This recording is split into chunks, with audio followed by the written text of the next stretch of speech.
This will be everyone, my kin, my clan, new viewers and subscribers. I was supposed to make a video last week and failed attempt because I was very, very highly sick. Still a little sick today, so energy may be a little low. I'm a little tired and it's a little late today, this Sunday. I asked on Facebook a couple of people, what should the next video be on? And a couple of you asked for things for protection, promoting health, and stuff like that. So I decided to talk about witches' bottles. They've been around for centuries.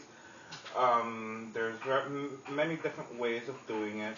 These two are two different witches' I have done. This I actually made for somebody that I have to kind of spruce up. It's already been about a year and change since last I changed some of the feathers and some of the stuff. But I'll explain. I'll go through them.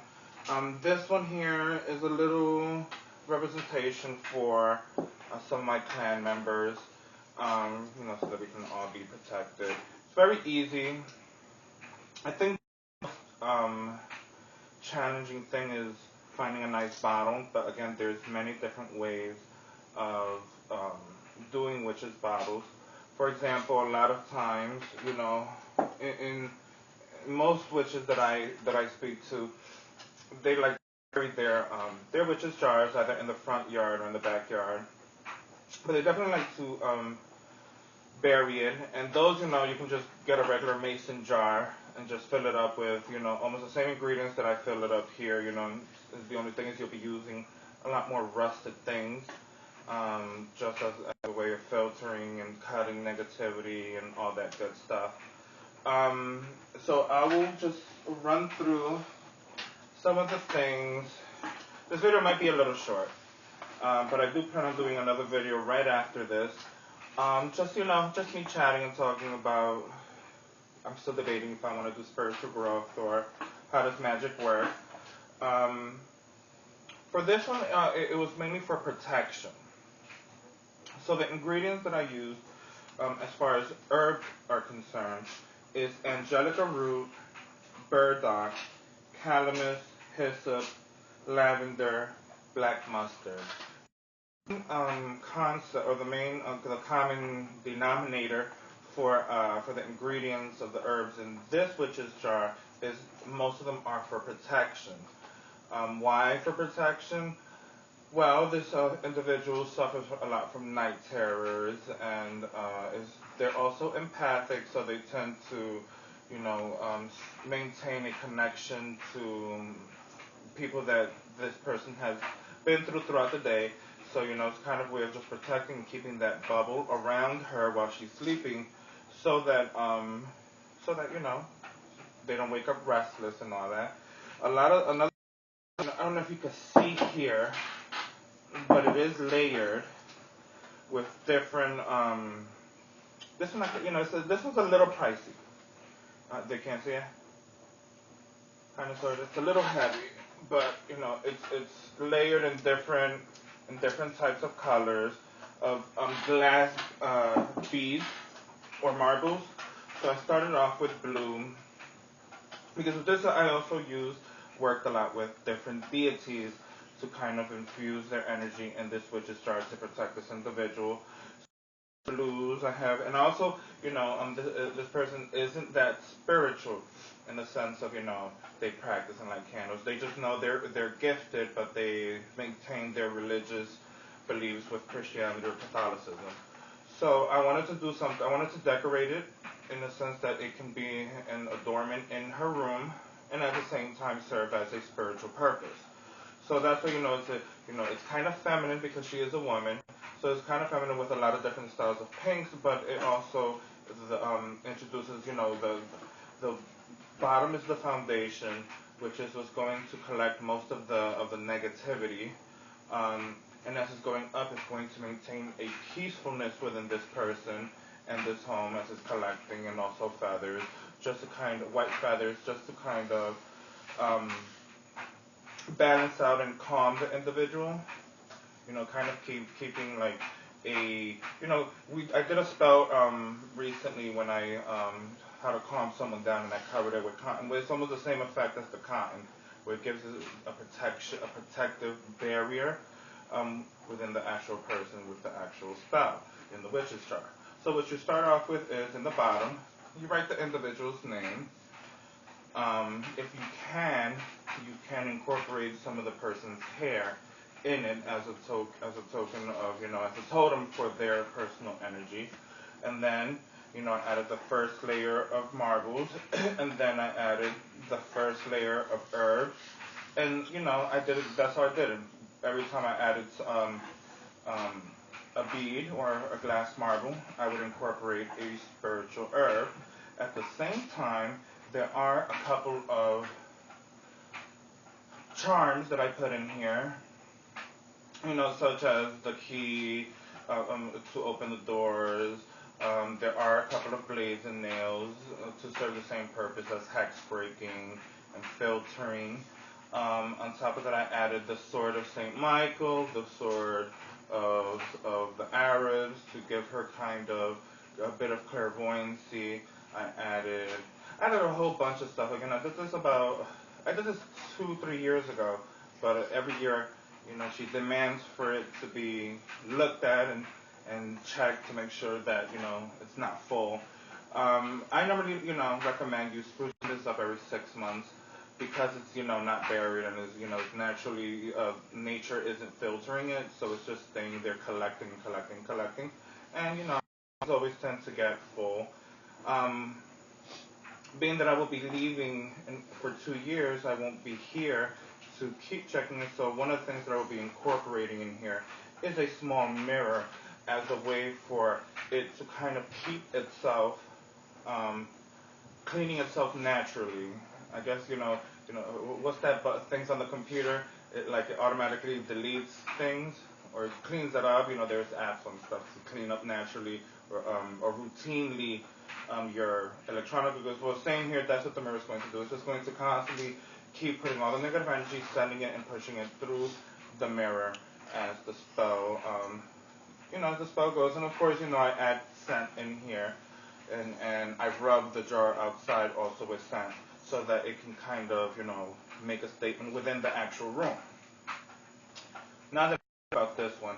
In this one, again, here's different glitters, but again, just like this witch's jar, push this here. I incorporated a lot of different herbs for hex breaking, as well as for protection, as well as for good luck, as well as for gambling, as well as for fast luck and things like that, and also to promote health. And the herbs that I use here are dried herbs, mind you, are basil, cumin, fennel, frankincense, galangal, yellow mustard, rosemary, snakeskin, yarrow root, and I can't understand my other writing because I write chicken scratch. But on top of this is also incorporated all the hairs of the members of my clan. It's a little old, so I have to revamp it. I'll probably open this up and make a whole new one because we have so many new members.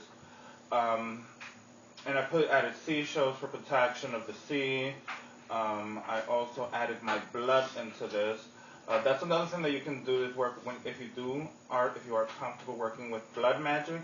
It's a great thing for you to incorporate it because being that I am the leader of the clan, it's a way of me infusing the spell and sealing the spell with my energy, my protections, as well as the protections of the whole clan itself.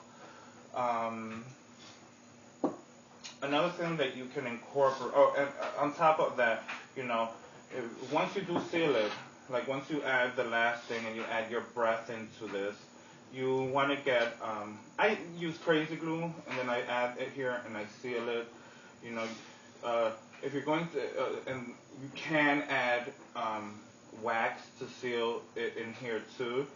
Ones that are buried, I definitely like to burn the big candles and let it seal it completely with the candle. But being that this one I normally keep in my altar and this one, is more of an adornment, a double action type thing. I don't really like to seal it with the wax because it just doesn't look presentable. If they see wax, then people are going to say, oh, what's going on there? You're doing something witchy. And we're trying to be as discreet as possible, um, and still maintain a spiritual connection to the actual spell. But I do, once I seal it, I do chant over these for growth, protection, all this stuff. Again, you can do that in your own native tongue or Latin and things of that nature. What's my time? 10:27. Oh. Yeah, again, this is going to be a short video. Another thing that you can do to protect yourself is called witch's braid or witch's ladder, which again you just get I would get about 1.5 to 2 feet of ribbon and create a braid. And as you're braiding it, you're incorporating certain tools like feathers and charms and keys, nails, seashells, even chicken feet, dried up chicken feet, certain bones. It really depends on the type of magic that you actually practice.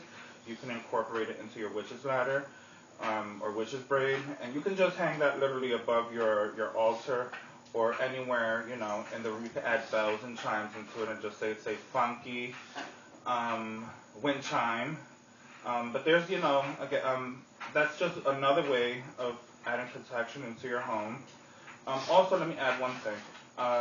In the same herbs that I incorporate in this, I also create a small satchel or gree or mojo bag so that the person can walk around with the actual, with the same essence that I put in the actual witch's rock protection.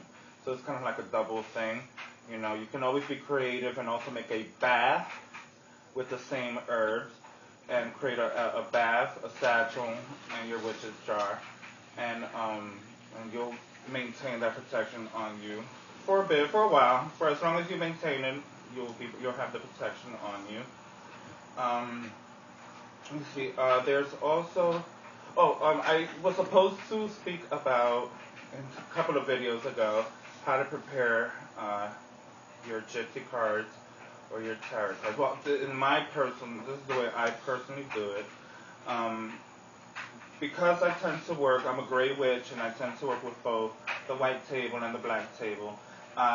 Any herbs that I normally use a lot, I'll muddle up, I'll crush, and I'll incorporate it, and I'll put it in a nice big Ziploc bag, and I'll put the cards in there, and I do another type of shake and bake. So, for example, I'll incorporate black salt, I'll incorporate sulfur and rosemary, I'll incorporate cascarilla, broken down onion, camphor, and the list goes on and on and on and on. Again, you can do from as little as 2 herbs to 21 herbs. It depends on you and what you have available to actually season your cards. And once I incorporate that, I put them in my altar for one night. I pray over them. I light a small white stick candle next to it. And then I like to take it outside for those who can. Even if you have like a fire escape, you can put it on the fire escape and just let the moonlight hit it. I keep it there for like 3 weeks. Moonlight hit it, to purify it and bless it overnight. Sunlight hits it, charges it up with the sun. Both the sun and the moon are charging it up and everything. And then, once I take it out, I blow all the residue off, and I'll anoint it with some of my altar oil that I made, just a little bit on my finger, and just, I'll anoint each candle and do a certain prayer for them. It may seem a little tedious and a little long, but it really, it's my way of connecting with my cards. As I connect with my cards, it gives me a better read for my clients.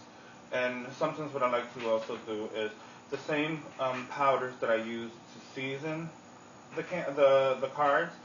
I most likely incorporated burning over charcoal and anoint it one more time with the smoke, or I season candles with it, and just keep anointing and blessing my cards at least once a month while I'm using them with the actual herbs that I use to incorporate and season the actual cards. Another form that you can do to kind of keep your home protected is For us who do come from a line of spiritualism, or working with the white table, or even mediums, we believe in water. Honey, we could drown ourselves in water. That's how much cups of water we keep around, because it's a natural way of filtering your home.